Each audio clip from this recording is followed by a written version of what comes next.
মহাপাপৰি এটা খবৰ যি খবৰে আসলতে পুনৰ এবাৰ সকলোকে হতচকিত কৰাৰ সমান্তৰালভাৱে এক প্ৰকাৰ কিছু শংকাও কঢ়িয়াই আনিছে এই খবৰটো আপোনালোকে নিশ্চয় 2021 চন মানত 2020-21 চন মানত ঠিক এনেকুৱা ধৰণৰ এটা খবৰ নিশ্চিত ৰূপত আপোনালোকে শুনিছিল কাৰণ 2021 চন মানত এনেকুৱা এটা ঘটনা ঘটিছিল আৰু সেই সময়ছোৱাত আচৰিত হৈ যোৱা এটা কথা হৈছিল যে এই ঘটনাটোৱে এই যেটো নতুনকে আমি আকৌ এবাৰ কবলৈ ওলাইছো এই যেটো ঘটনা সংঘটিত হৈছিল এই ঘটনাটোৱে সকলোৰে চকু কপালত তুলিছিল অৰ্থাৎ দৰিদ্ৰতাই এনে ধৰণে গ্ৰাস কৰিছে সেই দৰিদ্ৰতাৰ পৰা ওলাই আহিবৰ বাবে এনেকুৱা কিছুমান কাম কৰিবলৈ মানুহ বাধ্য হৈ পৰে যিবোৰ শুনিলেও আচৰিত লাগে ভয় লাগে আৰু এই গোটেই কথাবোৰক লৈ পেলাই কিছু শংকা সৃষ্টি হয় প্ৰথমতে এতিয়াৰ ঘটনাটো কৈ লৈছো এতিয়াৰ ঘটনাটো অৰ্থাৎ আমি কালিৰ দিনটোত এই খবৰটো পাইছিলো এই খবৰটো মাৰ্ঘেৰিটাৰ আছিল মাৰ্ঘেৰিটাত এজন মানুহ নোহোৱা হ'ল মানুহজন নোহোৱা হ'ল এইভাবে যে মানুহজনে ঘৰৰ পৰা ওলাই আহিলে ঘৰৰ মানুহ কৈ আহিলে যে তেওঁ এছাম লোকৰ সৈতে তেওঁ এটা যোগাযোগত আছিল যাক তেওঁলোকে চিনিও পাইছিলে গতিকে তেওঁৰ বিশ্বাসতে সেই ব্যক্তিগৰাকীৰ বিশ্বাসতে তেওঁ ওলাই আহিলে খবৰটো নিশ্চয় আপোনালোকে পঢ়িছিল শুনিছিল কালি আমাৰ টিভি মাধ্যম যোগে বাজিছিল এই খবৰটো যে ওলাই আহিছিল আৰু ঘৰৰ পৰিয়ালৰ মানুহে ভাবিছিল ডিব্ৰুগড় বা গুৱাহাটীত কাম কৰিবলৈ আহিছে হাজিৰা কৰিবলৈ আহিছে কি তাৰ পিছতে গোটেই কথাটো হলনি হৈ গ'ল এইভাবে পাছত গোটেই কথাখিনি লাহে লাহে বিয়পি পৰিলে যে তেওঁক আসলতে চাকৰি দিম বুলি প্ৰলোভন দি অনা হৈছিল চাকৰি মানে কৰবাত হাজিৰা কাম বা কিবা এটা কাম দিম বুলি প্ৰলোভন দেখুৱাই তেওঁক অনা হৈছিল আৰু তাৰ পিছতে তেওঁ কথাটো বুজি পাইছিল যে তেওঁক লৈ টনাটনি হৈছিল কাৰণ তেওঁৰ বৃক্ক তেওঁলোকে বিক্ৰী কৰিব বিচাৰিছিল অৰ্থাৎ লৈ বেলেগক বিক্ৰী কৰিলেহেঁতেন এতিয়া কথা হৈছে বৃক্কৰ যিখন বজাৰ হৈছে বৃক্কৰ এখন বজাৰ হৈছে মানৱ অংগৰ এখন বজাৰ হৈছে মানৱ অংগৰ বেচা কিনাৰ এখন বজাৰ বহিছে আৰু এই বজাৰখন অসমত বহিছে ক'ত বহিছে 2021 চনত আপোনালোকৰ নিশ্চয় মনত আছে নগাঁও মৰিগাঁও সোণাৰী ঠিক তেনে ধৰণে এই অঞ্চলটোত বিভিন্ন ঠাইত মৰিগাঁৱত বিশেষভাৱে মনত আছে সকলোৰে নিশ্চয় এটা ঘাটি বুলি ক'ব পাৰি তাত যেতিয়া সাংবাদিকসকল গৈছিল যেতিয়া এই গোটেই কথাটো ওলাই পৰিছিল যে মানৱ অংগ বিক্ৰী কৰা হয় তেতিয়া সেই সকল লোকৰ ওচৰলৈ যাতে তেওঁলোক উপায়বিহীনভাৱে কৈছিল যে টকাৰ কাৰণে তেওঁলোকে নিজৰ বৃক্ক তেওঁলোকে দিবৰ বাবে অকণো চিন্তা কৰা নাছিল অৰ্থাৎ 1 লাখ 2 লাখৰ ভিতৰত তেওঁলোকৰ টকাৰ প্ৰয়োজন হ'ল এই যেটো দালাল চক্ৰ এই দালাল চক্ৰতে জানে যে এই সকল দুখীয়া লোকে টকা বিচাৰিছে কৰবাত কিবা এটা কাম বিচাৰিছে গতিকে এই দালাল চক্ৰটোৱে এখন জাল পেলাই লয় এখন ঠাইত এখন জাল পেলাই আৰু সেই স্থানৰ এই বাহিৰৰ পৰা অহা এই দালাল চক্ৰই বা বাহিৰৰ পৰা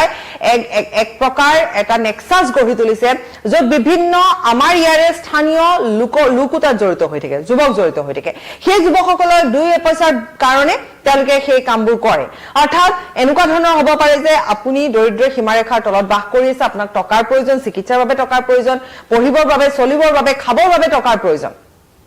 ঠিক তেনেকুৱাতে আপুনি এই কথাখিনি যেটা কাৰোবাক ক'ব আপোনাৰ যেটো অৱস্থা সেই অৱস্থাটো লাহে লাহে যেটা কথা মুখে বাগৰি গ'ল গম পোৱা গ'ল আপোনাক কোনোবাই ক'ব পাৰে যে হয় মই সহায় কৰিম মোৰ লগত ওলাবি এটা আপুনি কাক বিশ্বাস কৰিব হয়তো এনেকুৱা হ'ব পাৰে যে আপুনি কাৰোবাৰ বিশ্বাসত যেটো মাৰ্ঘেৰিটাৰ ঘটনাটো যেটো সংঘটিত হ'ল এটা বিশ্বাসত ওলাই আহিছিল ওলাই অহাৰ পিছত তেওঁৰ লগত জোৰ জবৰদস্তি হ'ল কথাটো বাৰু ওলাই পৰিল কিন্তু এনেকুৱা এটা ঘটনা কেৱল এটা নহয় এটা জানিব পৰা অনুসৰি উজনিত বিভিন্ন প্ৰান্তত প্ৰলোভন দিয়া চাকৰি প্ৰলোভন দিয়া প্ৰেমৰ বিনিময় যুৱতীক লৈ বিক্ৰী কৰা এই এটা ডাঙৰ নেক্সাস গঢ় লৈ উঠিছে অৰ্থাৎ যদি চোৱা যায় সেই 21 চনৰ পৰা এই 26 চনলৈকে তাৰমানে এই কথাবোৰ শেষ নহল আৰক্ষীয়ে ধৰিলে ঠিকে খবৰবোৰ পোহৰলৈ আহিলে ঠিকে কিন্তু ইয়াৰ কোনো এটা সমাধান নোলাল এই সকল লোক যিসকল কোনোবাই স্বইচ্ছাৰে নিজৰ কিডনি বিক্ৰী কৰি দিছে স্বইচ্ছাৰে তেওঁ নিজৰ কোনবা অংগ এটা বিক্ৰী কৰিব তেওঁক যদি সুধিছে যে তই যদি আপুনি আপোনাৰ বৃক্ক বিক্ৰী কৰি দিয়ে আপোনাক আমি 3 লাখ টকা দিম 3 লাখ টকাটো বিক্ৰী নাই হোৱা হৈছে সকে বাহিৰত 12 লাখ মান টকাত তেওঁ সেই 3 লাখ টকা দি বাকিখিনি টকা সেই দালাল চক্ৰ উঠাই লৈ গৈছে অৰ্থাৎ এইটো এটা সাংঘাতিক ধৰণৰ বজাৰ বহিছে য'ত সেই ব্যক্তিগৰাকীয়ে নিজৰ এটা অংগ তেওঁ দি দিছে তেওঁক 1-2 লাখ টকা দি দিছে তেওঁ সন্তুষ্ট কাৰণ তেওঁ চলিবলৈ তেওঁ কিমান পইচাৰ প্ৰয়োজন তেওঁ একেবাৰে নোহোৱা মানুহ যেন 2 লাখ টকা এটা তেওঁৰ কাৰণে বহুত ডাঙৰ টকা এটা গতিকে যেটা বহুত ডাঙৰ টকা এটা তেওঁ পাইছে তেওঁ হয়তো মনত ভাবিছে যে কিনিতুনি মই কি কৰিম মইতো জীয়াই থাকিবলৈ মই চলিব লাগিব খাব লাগিব গতিকে মোক এইখিনি পইচাৰ প্ৰয়োজন আৰু এনেকুৱা এসা মানুহ আছে যি নাজানে যে তেওঁ হইতে কি হ'বলৈ গৈ আছে তেওঁ ইয়ালৈ আহিছে তেওঁ কাম বিচাৰিবলৈ তেওঁ প্ৰলোভন দিয়া হৈছে যে আমুকত কাম আছে লৈ অনা হৈছে, ট্ৰেনেদি লৈ যোৱা হৈছে, অন্য ঠাইলৈ লৈ যোৱা হৈছে, সেন্সলেছ কৰি দিয়া হৈছে, তাৰ পিছত তেওঁৰ কিডনি উলিয়াই লৈ যোৱা হৈছে। এনেকুৱা ঘটনা এইখন অসম মুলুকত ঘটি আহিছে আৰু এই ঘটি অহা প্ৰথম যেতিয়া খবৰবোৰ ওলাইছিল সেয়া সময় আছিলে 2021-2020 চনৰ খবৰ আছিলে। তেতিয়া সংবাদ মাধ্যমৰ শিৰোনাম দখল কৰিছিলে। আকৌ এবাৰ যে এই মানৱ অংগ বিক্ৰেতা বা এই দালাল চক্ৰটো যে সম্পূৰ্ণ সক্ৰিয় ৰূপত আছে এই কথাটোৱে পুনৰ এবাৰ প্ৰতিপন্ন কৰিলে। এই কথাটো ইতিমধ্যে আৰক্ষীয়ে তদন্ত আৰম্ভ কৰিছে। গোটেই ঘটনাটো তেওঁলোকৰ ভাষ্য সংগ্ৰহ কৰা হৈছে, তেওঁলোকে বাৰু অনুমান কৰিছে বা অভিযোগ আছে, সেইটো পাছৰ কথা। কিন্তু এই গোটেই কথাবিলাক নাই হোৱা বুলি ক'ব নোৱাৰি। এতিয়া এটা জেগাৰ পৰা খবৰটো ওলাইছে ঠিকেই, কিন্তু এখন ঠাইৰ পৰা ওলোৱা খবৰ এইটো নহয়। এইটো ইয়াৰ অৰ্থাৎ বাহিৰত কি হৈ আছে নাজানো, কিন্তু অসমৰ বহু ঠাইত নগাঁও, মৰিগাঁও, সোণাৰী, মাৰ্ঘেৰিটা, এনেকুৱা ধৰণৰ ডুমডুমা, এনেকুৱা ধৰণৰ বহু ঠাই আছে য'ত ভিতৰৰ যিসমূহ অঞ্চল আছে, যিসকল লোকে এটা আৰ্থিক যি দৰিদ্ৰতাৰ মাজত তেওঁলোকে যুঁজ বাগৰ কৰি আছে, এটা চাকৰি পাবলৈ যুঁজ বাগৰ কৰি আছে, কাৰোবাক আকৌ প্ৰেমৰ জালত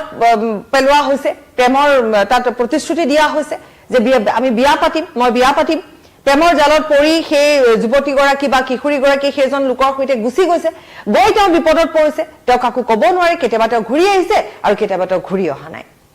এতিয়া কথাটো হৈছে আমি বহু কথাই কিছুমান সন্দেহৰ মাজত ৰাখো, যেনে ধৰি লওক আজি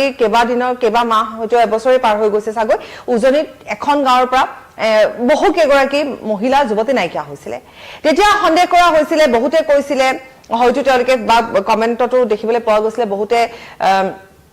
এক প্ৰকাৰ কৈছিলে যে অনুমান এটা কৰা হৈছিলে যে তেওঁলোকে ফেচবুকৰ দ্বাৰা হয়তো কাৰোবাৰ সৈতে চিনাকি হৈছে, তাৰপিছত তেওঁ লোক গুচি গৈছে বা এনেকুৱা ধৰণৰ কিছুমান কথা বতৰা চলিছিল বিভিন্ন ঠাইত এনেকুৱা ধৰণৰ হয়। কিন্তু এতিয়া এটা অন্য চিন্তাহে আচলতে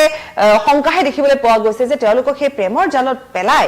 এই দুষ্ট চক্ৰতে হয়তো বহিৰাজ্যলৈ লৈ যাব পাৰে, বহিৰাজ্যত গৈ তেওঁলোককো এনেকুৱা ধৰণে কিছু ব্যৱসায়ত লগাই দিব পাৰে। অৰ্থাৎ মানৱ অংগ, আমি অন্য দেহ ব্যৱসায়ৰ কথা নাই কোৱা, এই মানৱ অংগ বিক্ৰী কৰাৰ দৰে কিছুমান কাম কৰিব পাৰে, য'ৰ পৰা হয়তো তেওঁ ধৰিব পৰা নাই যে তেওঁৰ সৈতে বা অপাৰেশ্যন কৰাৰ পিছত তেওঁ হয়তো নাজানে যে তেওঁৰ